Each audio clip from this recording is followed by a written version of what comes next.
Professor Eugene Polzik from U.S. Art Institute, who will give the next lecture. Thank you.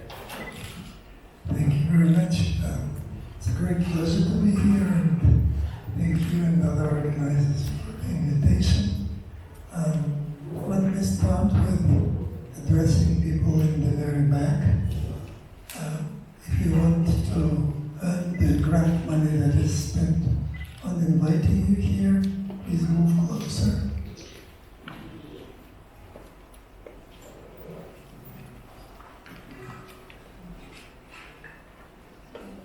If you don't, then you can stay where you are. All right. So, can you hear me well? Measurements beyond STEM quantum limits and their applications. And I'm Eugene Polzik from the Niels Bohr Institute. And this talk will be very different from, for example, the previous talk that I enjoyed, in the sense that we will be dealing with lots of qubits. We will be dealing with the macroscopic number of qubits deep in the quantum regime. So I am from this wonderful institute, started by Niels Bohr on the year 1920 when he got the Nobel Prize. And this institute saw lots of stellar names there. And quantum mechanics kept developing, and we're very happy to report that the institute is very much alive, kicking, and quantum mechanics still continues to be involved there. So this is one of the shots of the institute employees, and this is zooming in to my own laboratory, which is the set of those wonderful people. As you can see, we also do some physics in water. For those who are from Brazil, this water might consider to be cold, but it's okay. This center that we got a year ago, it's called biomedical quantum sensing, but we do all kinds of sensing, not necessarily biomedical. If we get money for biomedical, we do biomedical. So let me introduce a few systems that I will be working with. They're very different systems, but as you will see mathematically, they have a lot in common. And the systems we are talking about are, for example, those mechanical oscillators. So here is a shot of one of them, and I'll tell you much more about it in the lectures. But it's essentially this beautiful construction of silicon nitride. The thickness of this is like 20 or 30 nanometers, but the size is a millimeter size. So it's a quantum machine that you can see with your naked eye, and it can be driven deep into the quantum regime, ground state of motion, entangled state of motion, squeeze state of motion, and so on. The other system is even more mundane, you can say. It's a collection of room temperature atoms. What can be less quantum than that? Well, it is very quantum, if you do it right. So we're dealing here with the collection, in this case, of cesium atoms confined in a microscopic channel. It can be like a centimeter by a couple of millimeters in cross-section. And atoms move around at 200 meters per second, as they should, at room temperature. And yet, the collective spin state can be originated in the minimal uncertainty state, in an entangled state, in a squeeze state, and so on. And last but not least, we also deal with cold atoms. And we're trying to interface this whole business.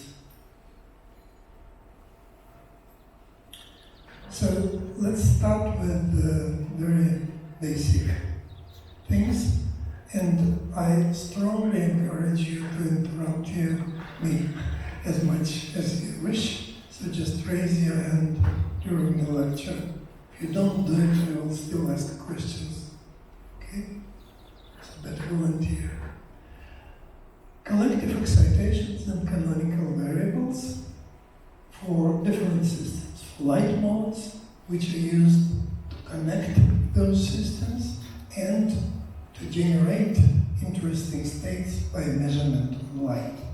So it will be the recurring theme of those lectures. You take light, you make it interact with your material system, they get entangled in the process of this interaction, you make a measurement on light, and see what happens. The ensembles of polarized atoms and spins, another material macroscopic system, and the solid state oscillators that you've just seen.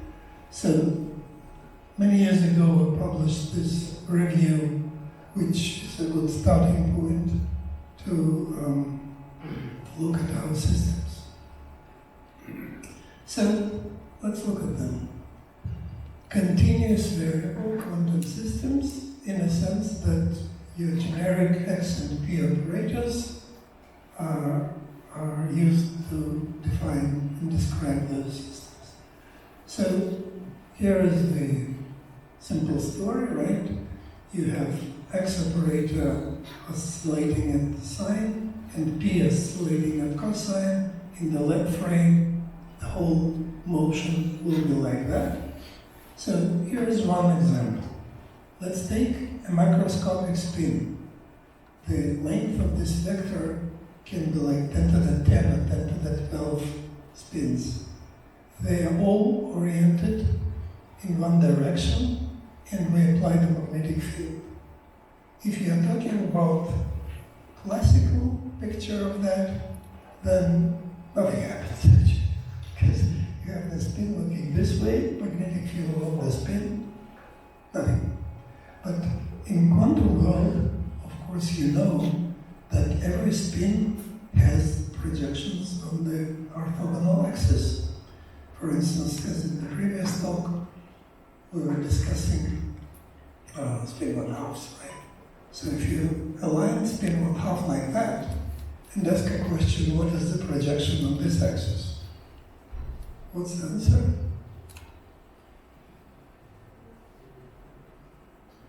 Come on. Spin 1/2, oriented like that. I give you that. And I measure the projection on this axis. What's the answer?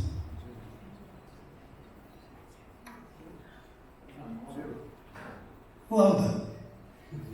Zero.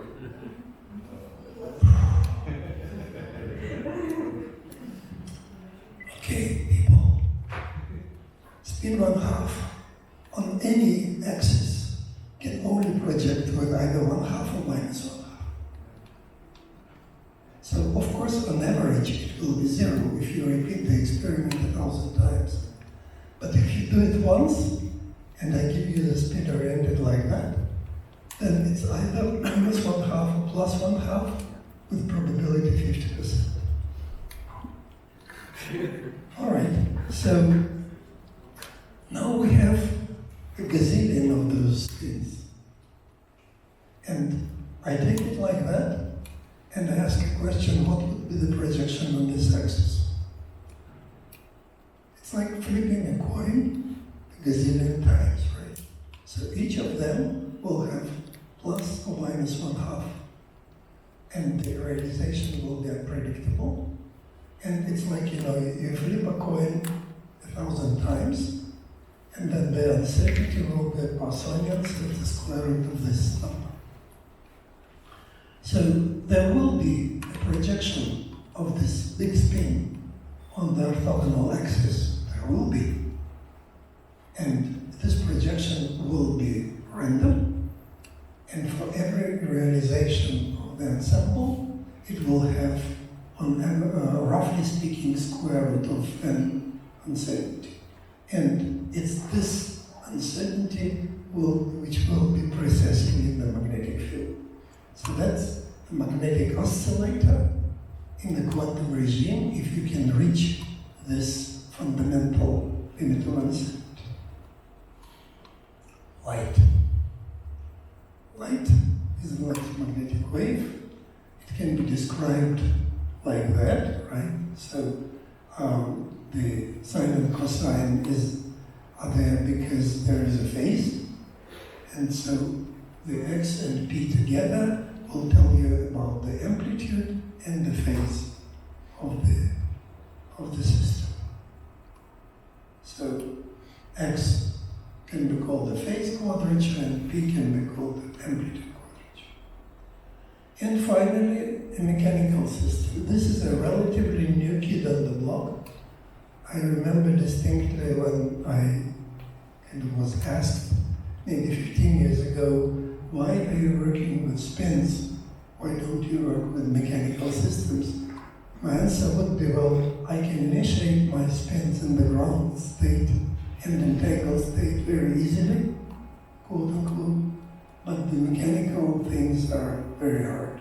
You will see that they are very hard and you'll hopefully understand why they're very hard. But the truth of the matter is that now, 15 years later, the mechanical systems can be driven deep in the quantum regime as well. And here it's very simple, right? So x is the position, p is the momentum. It's like a pendulum. Well, it's not a pendulum, it's more like a drum. And this drum can be initiated in the quantum state. Okay, a little more of details here. So let's look at the canonical variables of light. So, creation annihilation operator, just for regular photonic bosonic operators, and you can combine them like that. So the sum of A dagger and A will be X, and the difference of A dagger and A will be P. And since we know the commutator for A, we can easily see that the commutator for X and P are also obliged. So that's A dagger commutator. And then you can calculate the commutator between X and P, right? I remind you, just in case, that the commutator is first operator times the second one minus second one times the first one. And if you know this, then you can figure out that the commutator of X and P is just high. Okay, so if we don't take into account all this quantum beauty, then we can present the motion in the X and P diagram, and it will be a certain vector. This will be the amplitude of motion, this will be the phase of motion, and this will be motion, or, light development as a function of time. So now, if we engage quantum mechanics, then again we know that X and P don't commute, which means that there will be the uncertainty relation. So every commutator can be used to derive the uncertainty relation. So the uncertainty of this quadrature times the uncertainty of this quadrature is greater or equal than something, and in this normalization, this something is 1/2.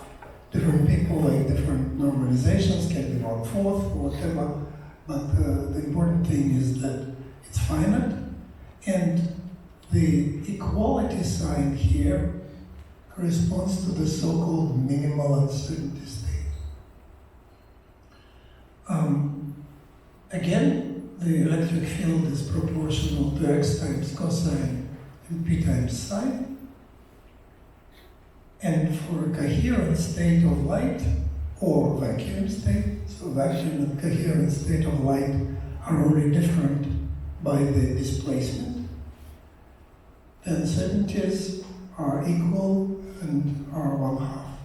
So that essentially means that here you have the uncertainty blob, And it is possible to show that what I show you here is actually a projection of a Gaussian distribution.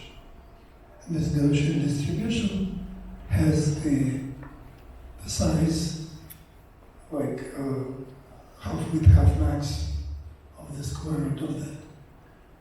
And that actually means that you have the uncertainty here. And this uncertainty limits your measurement precision, and you can also engineer this uncertainty.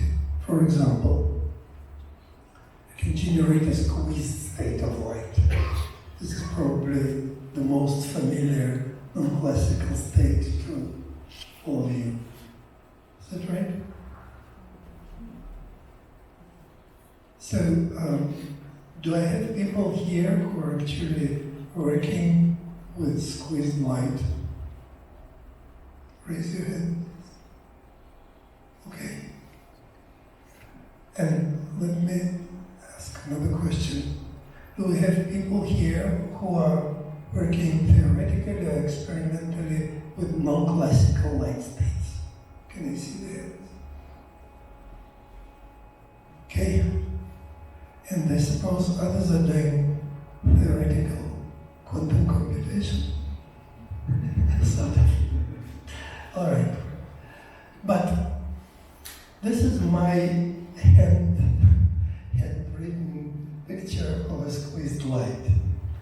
So this light in my rendering has smaller than coherent state fluctuations in the amplitude, larger in the phase, small, large, small, large, right? The product of this and that should still be greater or equal than 1/2. So if you squeeze one of the quadratures, then you have to unsqueeze the other one, so to say.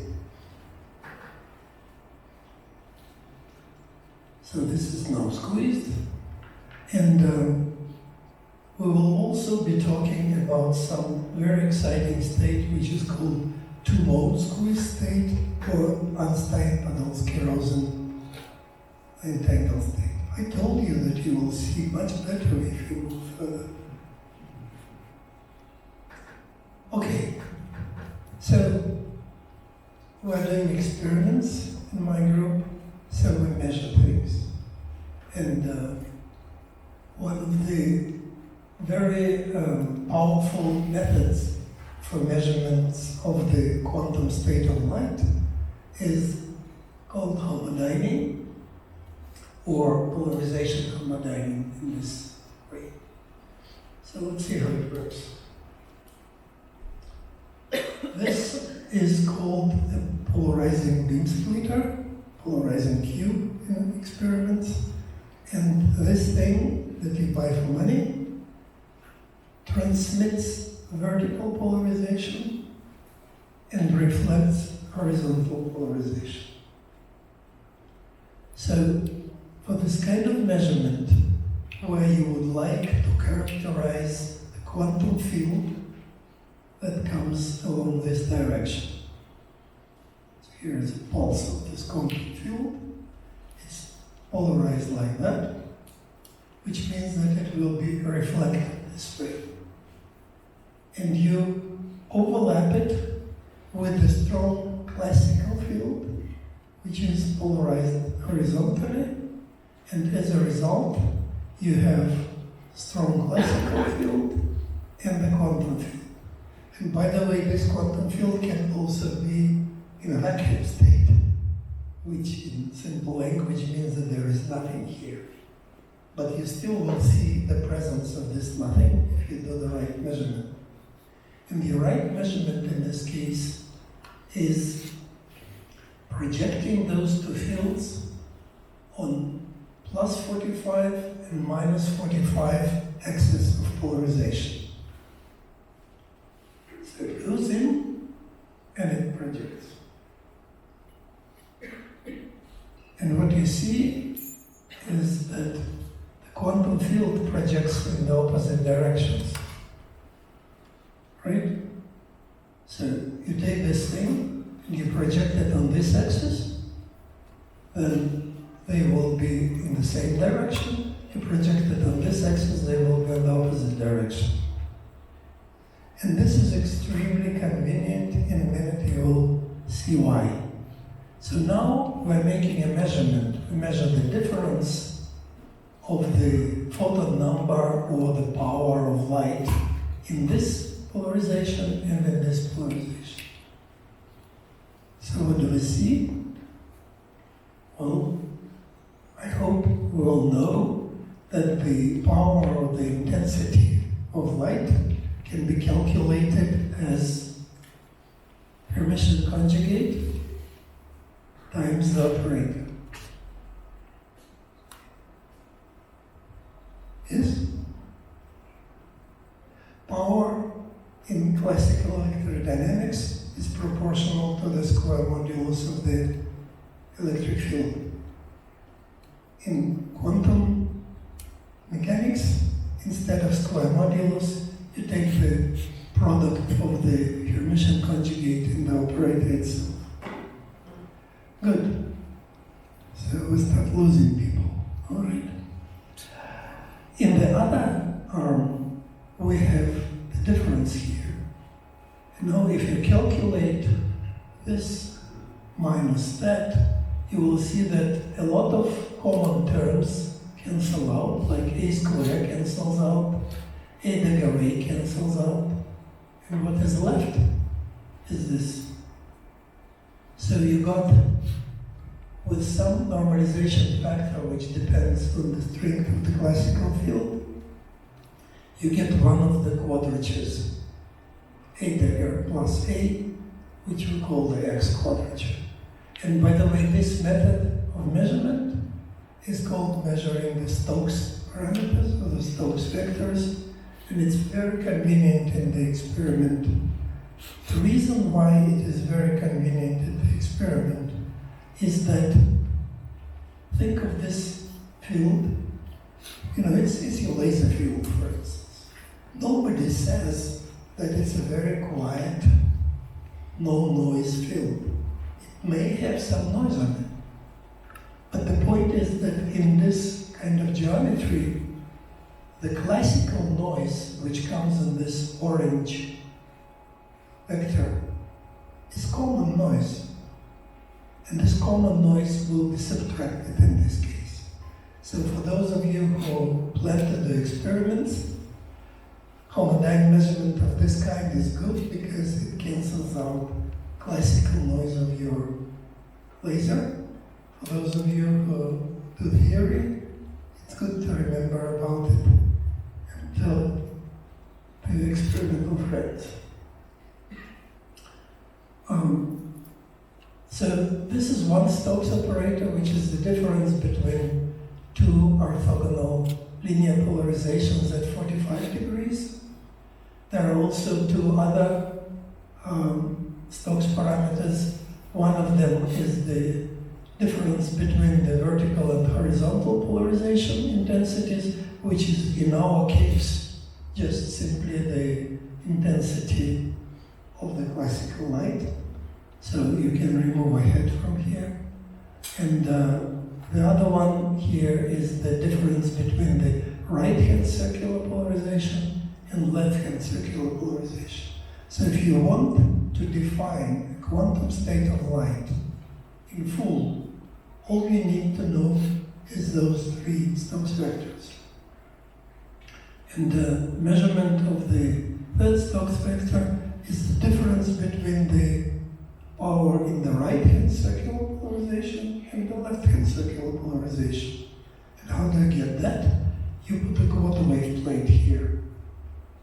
A quarter wave plate is a little thing which you buy for money, and it will convert linear polarization at some angle into right-hand circular and another linear polarization in the left-hand circular.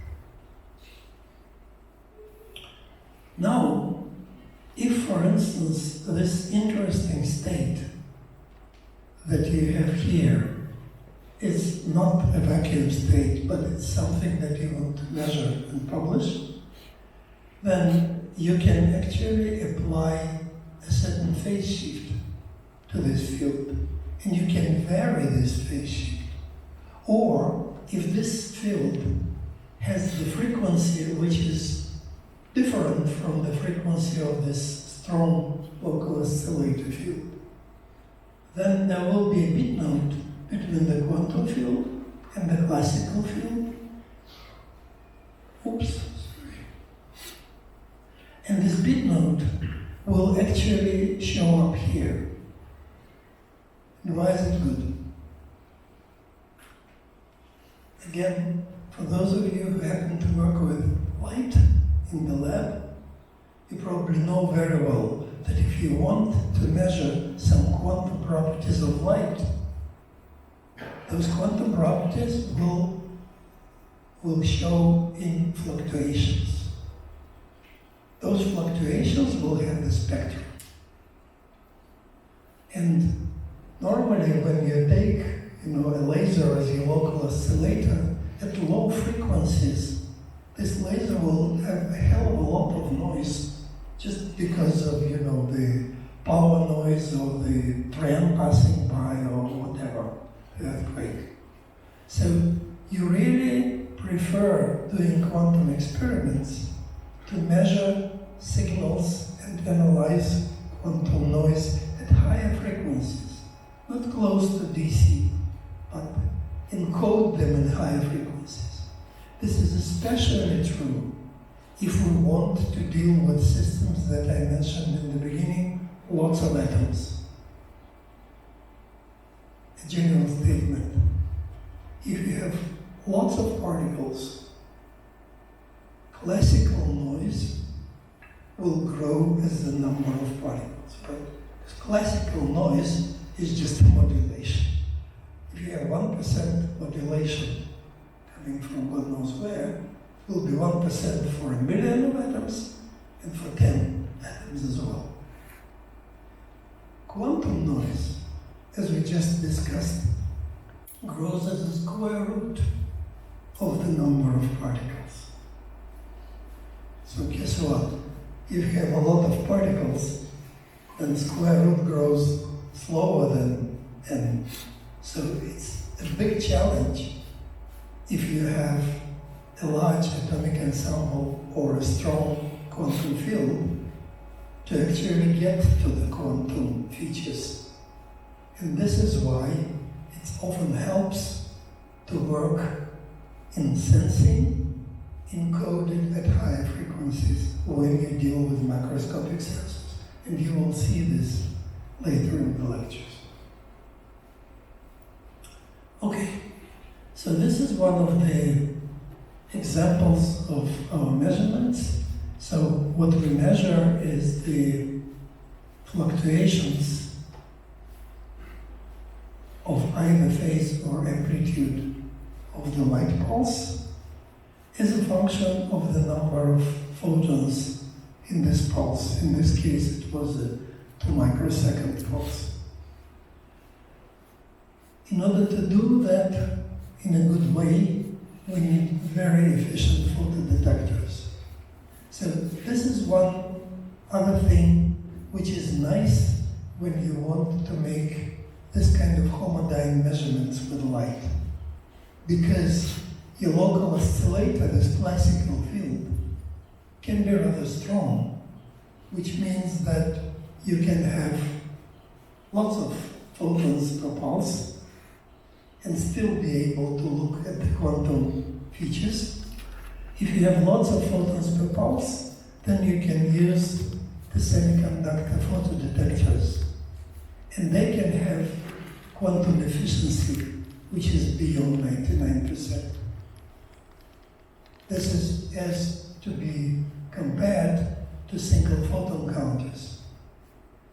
Nowadays, you can buy for money single photon counters with more than 90% quantum efficiency. It's a challenge. They are large, they are expensive, they operate at helium temperatures. So we actually take a big advantage of the fact that we work with strong fields because we have large quantum efficiency. And the challenge, as I mentioned, is the stabilization of the phase and amplitude noise down to the shock noise level. And this is what is demonstrated here. So up to a billion photons, 10 to the 9 photons per pulse, we can have a linear dependence of the variance of the white noise as a function of the number, which means that we are quantum noise limited. Okay, any questions up to now? It was pretty basic, but still. Good. So we keep going. One of the states which is very important in my lectures and in general is the so-called EPR state or entangled state. And I will demonstrate in the lectures that we can actually generate this kind of entangled state, for example, between two distant microscopic objects, an atomic spin and a mechanical oscillator. So, what is this all about? In the classical paper of EPR from 35, they considered two particles with the position and momentum like that. And they say, well, quantum mechanics tells us that the difference of the positions and the sum of the momenta, they're computing operators, which means that we can measure them with arbitrary accuracy. And then their logic would go, okay, let's say this is on one planet, this is on the other planet. And let's say that the observer here decides to measure the position of her particle. That means that this measurement will immediately collapse the state of the other particle into a known position. However, this observer might just as well use to measure the momentum of her particle. Not simultaneously, but just free will. I can decide to measure this or that. If I now decide to measure the momentum, then I immediately collapse the state of this other particle into the eigen state of the momentum. For us, it sounds okay, yeah, sure, why not? For them, it was an earthquake, because something that the observer on this planet is doing immediately, beyond any speed of light, makes a difference on something which is God knows where. And for them, that would be no locality, unacceptable, something is wrong. Our today's wisdom is nothing is wrong there, because we believe that what cannot be converted, what cannot be communicated faster than the speed of light is information. What is communicated here is correlations. And those correlations by themselves, they don't convey information. Therefore, there is no contradiction between the reality and quantum mechanics in this case. So this is back, 85 years ago, and now we're dealing with this thing in a more specific way, because there has been beautiful work only 20 plus years ago actually demonstrating that if this kind of uncertainty relation or the entanglement relation is observed, then the two particles are entangled. So you need to make measurements on the variance of the difference of the positions and the sum of the momenta. And with my standard commutation relations, if the two systems are uncorrelated and in the minimal uncertainty state, then this variance is 1/2, and this variance is 1/2, that 1/2, and that 1/2. 4 times 1/2 is 2. So if it's 2, then you have two systems in the minimal uncertainty state uncorrelated. If it's below 2, then they're entangled. It may seem intuitively right, but those guys actually have proven it. So if one day in your experiment or in your calculations you can find systems which obey something like that, then you can celebrate and claim entanglement. Okay, so let's shift to another system. I promised you we will be talking about 3 systems: light, atomic ensembles, and mechanical oscillators. So we talked about light, let's now talk about the spin ensembles. We take, in this case, you know, I just deal with my favorite cesium atoms, but it doesn't really matter. So, for example, in the previous lecture, we heard about the ensembles of envy centers. If those envy centers could be made identical in all their behavior, that would be amazing. Nobody has ever seen that, unfortunately. And that's why we don't deal with envy centers. Because, again, envy centers, as we heard, at every envy center have a local field, so the Zeeman precession is different, and they're not identical. With atoms, I will show you the system where they are in a beautiful, homogeneous magnetic field. They all have the same Zeeman frequency, they're all in phase, life is fine. Okay, so let's look at this system on the Bloch sphere. Bloch sphere. Can I please have the hands of people who have heard about the Bloch sphere? No, right. Okay. Very well. So the Bloch sphere can be considered for the spin 1/2, or it can be considered for a large macroscopic spin, and this is my choice. So here is a collection of spins. In the atomic particular case, that just means that all atoms are initialized in one of the two states. And there is a total spin. And if you look at this commutator, and notice that I removed the head. Why did I remove the head?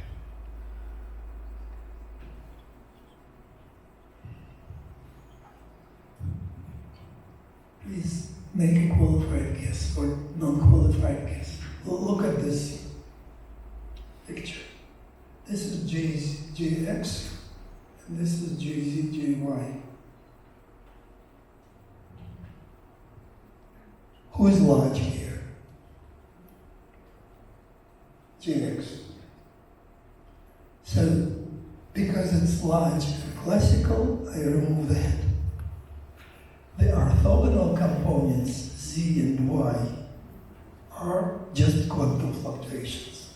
Nothing like that. I get people scared away. All right. So, just as we discussed with photons, remember we talked about photon shot noise, which is the square root of the number of photons.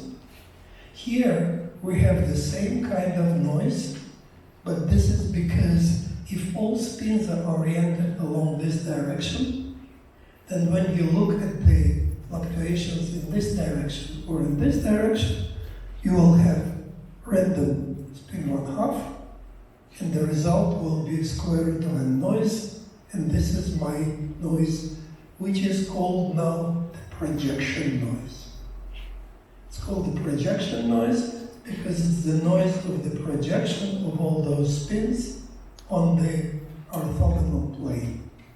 So projection noise with spins is the same as shock noise with light. We should probably repeat all that as a choir. That's an important thing.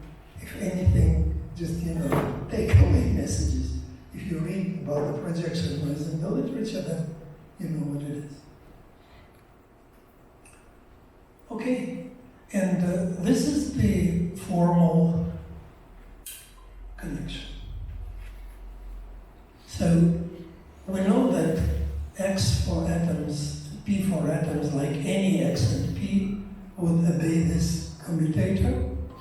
We also know that X can be considered as B dagger plus B, and P can be considered as B dagger minus B. What is B in this case? B is an annihilation creation operator for what? For the spin. So this B dagger simply corresponds to a spin flip. No? It's not as simple as that. I will talk about it later. You should not think of it as, okay, I have 1,000,000 of atoms, I come, I flip atom number 1005, and that's the state. No. If you want to have a collective state like that, the spin flip should be administered without the which way information. So it should be a superposition of one spin flip distributed over the entire gazillion of atoms.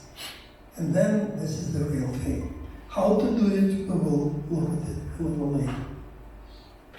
Right, so then we can look at those commutators, and we see that if I divide this commutator by Jx, then I have an I on the right hand side. And if two variables in quantum mechanics have the commutator of I have all the right in the world to call them X and P. And this is what I do. So X and P are just Jz divided by the square root of Jx and Jy divided by the square root of Jx. What's the point again?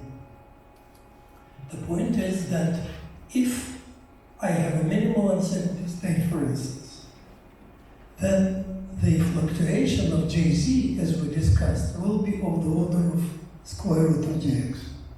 Right? This fluctuation is of the order of the square root of this vector length. So if we're in the minimal uncertainty state, then this will be kind of the order 1, which is pretty much what happens with X and P if you're close to the ground state. Eugene, Yeah. sorry, question. How classical is classical?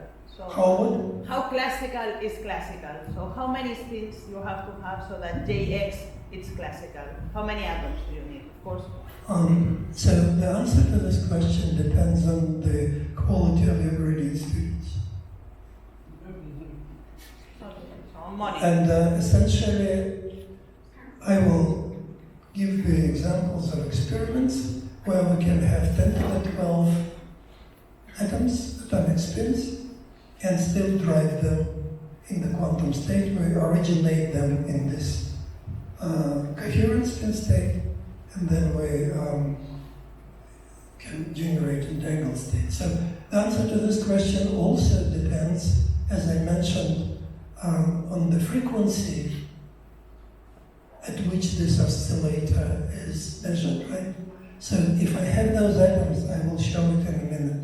If I have them in the magnetic field, then this whole structure, all those quantum fluctuations, now oscillate at 1 megahertz. And measuring at 1 megahertz is much easier to get to the quantum fluctuations only, because classical noise. So what would be, by the way, classical noise on those spins? As I said, it can be radio waves, it can be shock, or it can be the light noise, whatever. So measurements at high frequencies help. Okay. So let's now look at something a little more interesting and maybe see whether we can generate an entangled state or a spin squeeze state in such a system. So let's take a situation where we have just 2 levels of the spins. So again, referring to the previous lecture, it can be 2 levels of the spin in the diamond, but in our case it's more related to the 2 projections of the atomic spin in this gas of atoms. For example, it can be 2 hyperfine states. Hyperfine splitting, does it ring a bell? Who knows what hyperfine splitting in atomic physics is? All right. So it's an interaction between the electronic and nuclear spin, and in the end of the day, you have 2 hyperfine states. In cesium, they are separated by 9 gigahertz, and before modern times, this was actually the standard of time and frequency, this particular split. Okay, so once again, we have the commutation relation for the spin projections, and in this case, Jx, which is like that, and that's just proportional to the difference of the populations here, right? Again, if you take n spins, rotate it 90 degrees, and look at the projection on the vertical axis. It will be just like with light. With the spins, it will be proportional to the square root of the number of atoms. Yeah, so this is spin up, this is spin down, and this is the superposition, coherent superposition. Not entangled yet, but the coherent superposition. And for uncorrelated atoms, as I already said, it will be uncertainty here will be a Gaussian, like that, with the uncertainty of square root of n, so the variance is about n. Okay, now let's look at the basic interactions between light and this atomic system.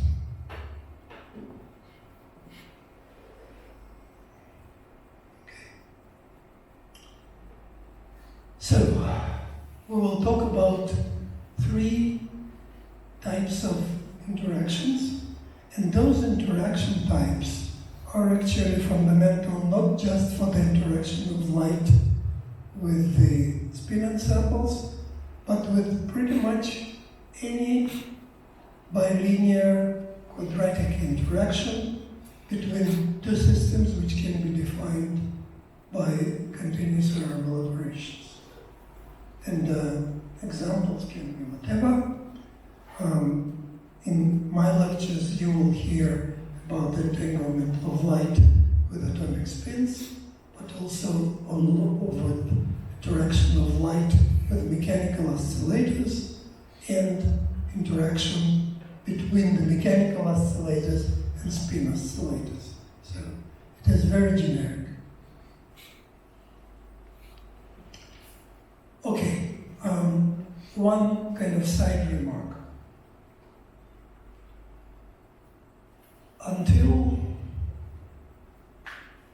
25 years ago, quantum atomic physics was max. And people got the Nobel Prize for that, and more than one, quite deservingly. And approximately at that time, we were starting our activities, and the thought was, we don't want to compete with those people. Let's think of something else. Let's think of the system which is macroscopic and still can be driven in the quantum regime.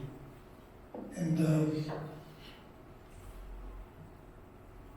the basic protocols that we wanted to achieve would be light to atoms mapping, which will be quantum memory. So you have the atomic ensemble, you have your quantum field that you want to map. So what you do? Well, if you arrange a reasonably efficient Raman transition, then you would map this state onto this state. And in quantum mechanics, this will be the so-called beam splitter interaction. So it's a product of A for light and B dagger for atoms. So you annihilate a light excitation and you create the atomic excitation. Why is it called beam splitter? Well, because in the beam splitter you can mix the two systems, right? Or if you arrange the beam splitter in the right way, then you actually convert one of them into the other. The other type of basic interaction, this is A-B dagger, this is A dagger, B dagger. And this should be very familiar to those who work with parametric down conversion and this kind of entanglement, right? Because it's exactly what's happening there. Two modes of light are created in an entangled fashion. The difference here is that it's one mode of light and one mode of atoms which are created here in an entangled way. And look, looks like a very simple rearrangement will achieve that.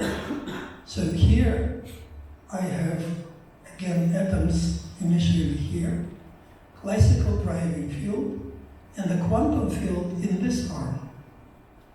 So now I create a photon, and I create an excitation, right? So now this is A dagger, B dagger, and as a result, I have an entanglement between this photon and this atomic state. That looks nice. It's a little more difficult to implement than it's shown here, but we will see that can be implemented. And so, all that can be achieved at least in two ways. One way is you have a single atom and you want to have strong interaction at the single atom level. And people like Kimball and Walter and Harash, they're champions in that. They need high Q cavities, and they put a single atom there, and life is good. And if we don't want to compete with those people, then what we do is we take a lot of those atoms and make them act as a single quantum system. And this is what the rest of the lectures will be about. If you can combine this interaction with this interaction, then you have both this interaction, which is A dagger B dagger, and this interaction, which is A B dagger. And if you do your simple quantum mechanics exercise, you take this parameter equal to this parameter. We'll discuss how it can be done. And you do A dagger, B dagger plus A, B dagger plus Hermitian conjugate. I invite you to write it down in your spare time, for example, instead of the boat tour. And what you will get is what you deserve, which is the product of P operators. And the product of P operators, P light times P atoms, is a quantum non-demolition Hamiltonian. I'll show you in a minute why it is called that way. So quantum non-demolition refers to an interaction which gives you an excellent estimate, let's make it simple, an exact value of one of the quadrature operators at the expense of the other one. Yes, so life is not a beach always. So for realistic atoms, this interaction and this interaction are not necessarily the same strength of interactions. Well, in principle, why should it be the same? This is one type of process, this is the other type of process, so all those Krebs-Gordon coefficients or whatever coefficients are there describing the probability of transition can be different. In which case, you will have different probabilities for those two cases, and then your interaction will be more involved. Thank you. So we will mostly discuss in those lectures the simple, so-called QED interactions. So we'll get rid of that one. And the rationale for that is, first of all, you can do it for spin 1/2 or for any kind of two-level system, like in a clock. And good enough if the detuning of your fields from your chosen excited state is much greater than, for instance, the splitting between those two, then this interaction is a good approximation. So we take our cesium and we consider it a spherical chicken, which is a spin 1/2, and then we get a QED type of interaction. So what do we gain with that? Let's see how, using this type of interaction, we can generate a wonderful state, which is called spin-squeezed state. Okay, so we have this type of interaction, and we calculate, it's basically a Schrödinger equation, right? So we calculate the time derivative of the x of L operator. So we need to commute it with the Hamiltonian. Well, let's look at the Hamiltonian. XL and PL, we know the commutator, right? It's I. We can integrate this in a very simple way and get the following, that the output light operator is equal to the input light operator plus some signature of the P operator of atoms.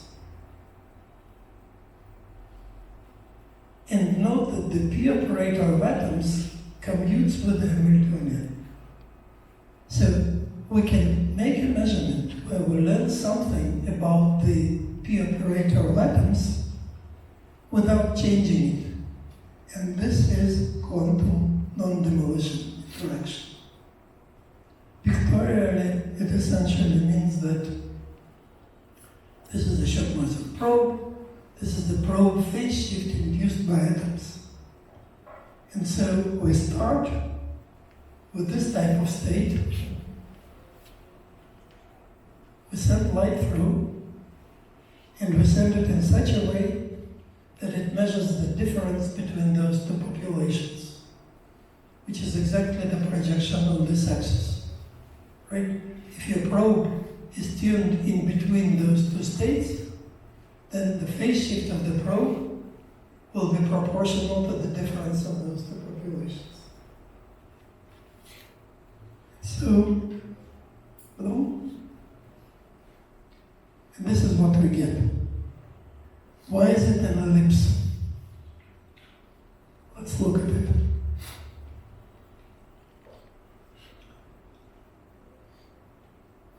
Before we look at why this is an ellipse, we should also recognize that if we are making this uncertainty smaller, this uncertainty should be larger, otherwise we're violating quantum mechanics.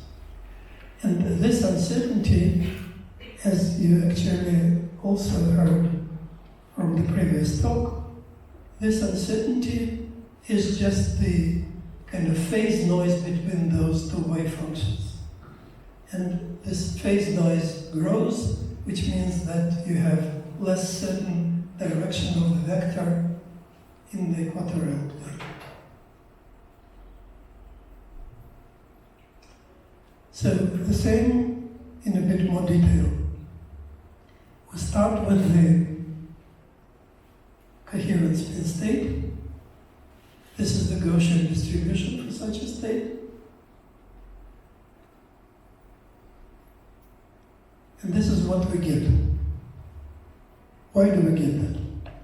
Because as a result of this measurement, we obtained a certain value of Jz. This means that if our measurement is a very strong measurement, then instead of completely unknown distribution, we get a realization which is random, but we know it. And this is what we get. Now, if the strength of your measurement is infinitely good, then you will get a delta function here. If it's finite, then you'll get something. But obviously you would agree with me that the width here is less than the width here. That's your spin squeezing. And the quality of this spin squeezing essentially depends on how large is this term, which tells you the difference of the populations, compared to this term, which is the shot noise of your light probe. And the strength is defined by the coupling constant, which we will discuss later on. So 5 minutes is including questions? No. Okay, good. Right. This is actually kind of an important statement. So maybe if I'm lucky, I have some questions about that from the audience.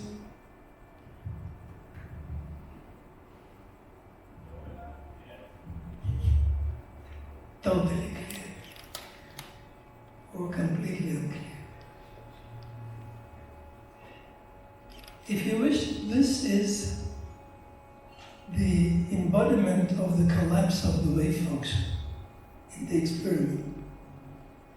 So you collapse your wave function of the atomic spin into ideally the known value of at least one of the projections.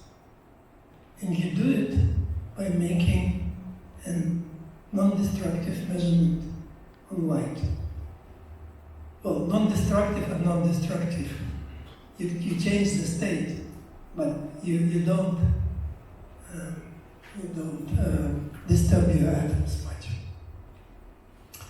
I will talk about it more, but essentially the key, the figure of merit here, is the so-called optical depth of the ensemble. Optical depth is basically, it tells you, I have a collection of atoms, I send resonant light through. The light which goes through will be e to minus d, which d is the optical depth. So, if you want to go along those lines in your research, then you need a few things to be accomplished. One is you need to have a system where light can interact with atoms in such a way that all atoms contribute in the same way to the interaction, and there is no which way information. So atoms interact collectively. The other thing, obviously, is that you should be able to initialize them in the minimal uncertainty state somehow. Okay, so to begin with, we need we need to demonstrate that we can initialize the atoms in the minimal uncertainty state. And this is the result. So what you build here is the variance of the number of atoms, that is to say, the variance of this uncertainty as a function of the number of atoms. And it's linear. Same as with light, when you see a linear dependence, you have to double check it, of course, but in general, this is a good signature that you're in the minimal uncertainty state, because uncorrelated atoms contribute as a square root of n to the uncertainty, or n is the variance. If it would be some classical noise, this thing will grow quadratically. And this is what we're finding.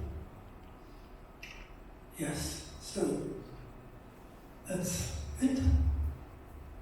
And this is done for the 10 to the 12 atoms, so this uncertainty is of the order of 1 over a million.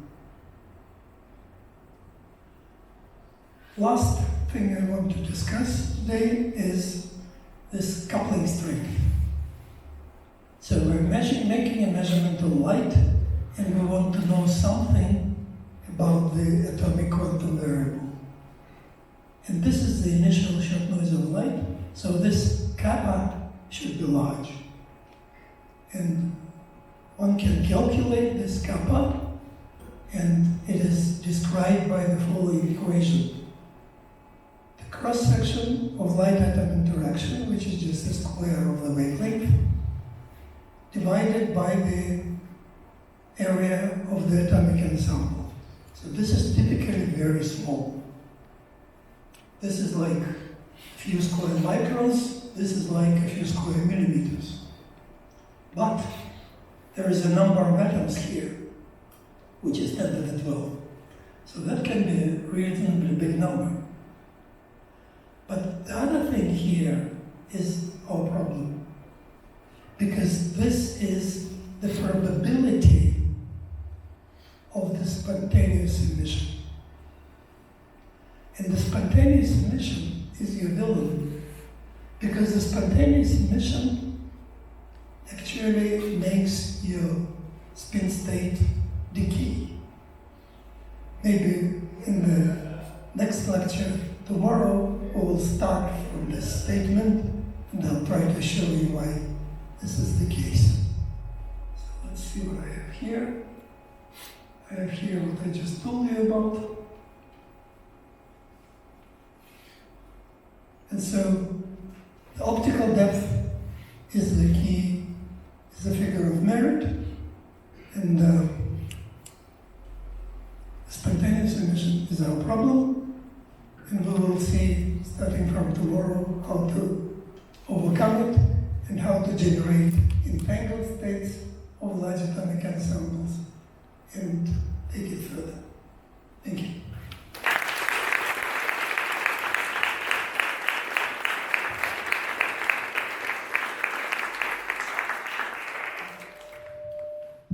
Okay, we have time for very few questions, but then remember Professor Polzik will be on the board as well. You are free to ask him questions on the board. That was an arrangement between us, right? That they would answer questions on the board as well. All of them. Sure.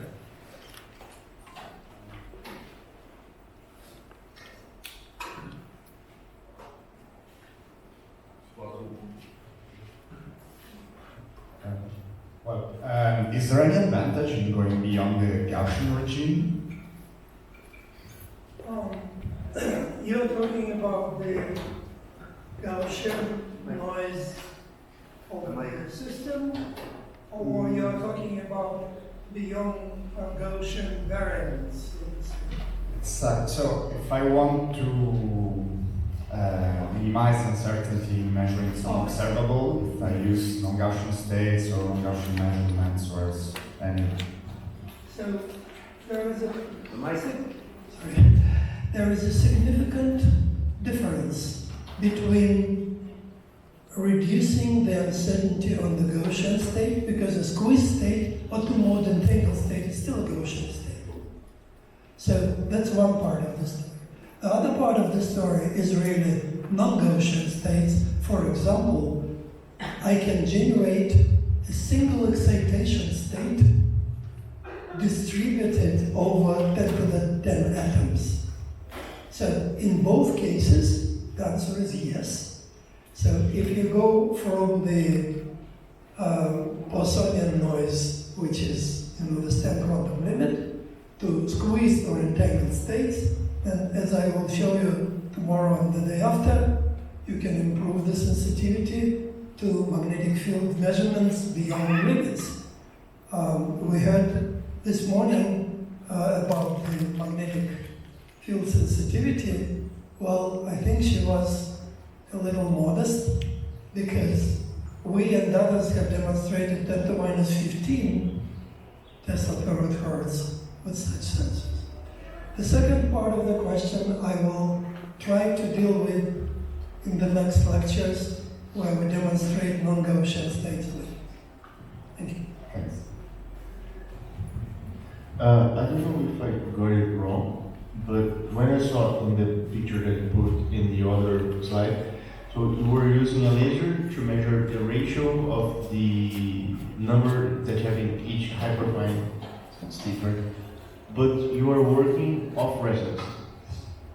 So how how does the problem with the spontaneous emission arise? I got it. So it's a very good question. Indeed, we're making the measurement of the difference, not the ratio, the difference between the two populations, because it's the difference that we need.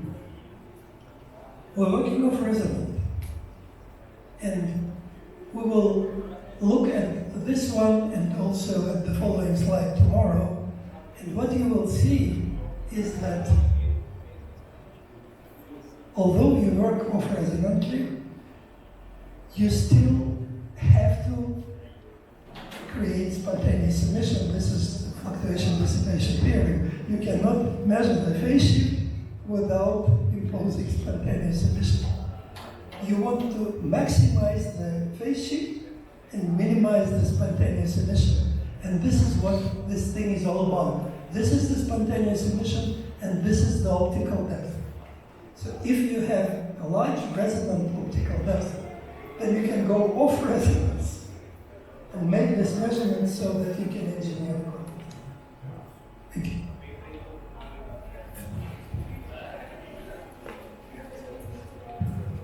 Hi, thank you for your talk.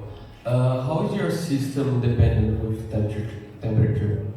Because if you increase it, the noise of the spins will go up, and if you decrease it, the squeezing maybe go down. Stuff like this. It's a good question. I will also mention in the next lecture the specific implementations. And for the atomic ensemble, we chose cesium because it has a reasonably high optical atomic density and room temperature, and that's so the devil is in the detail. Your question is absolutely right. You have to find a system where the optical depth, which is my figure of merit, will be high, but at the same time the interatomic collisions and relaxation will be low, even at room temperature or higher. And this is possible. So I'll talk about it. Okay, thank you. Thank you. Okay, so I think that we can leave more questions for the boat trip or for tomorrow's lesson. So we thank again Professor Polzik.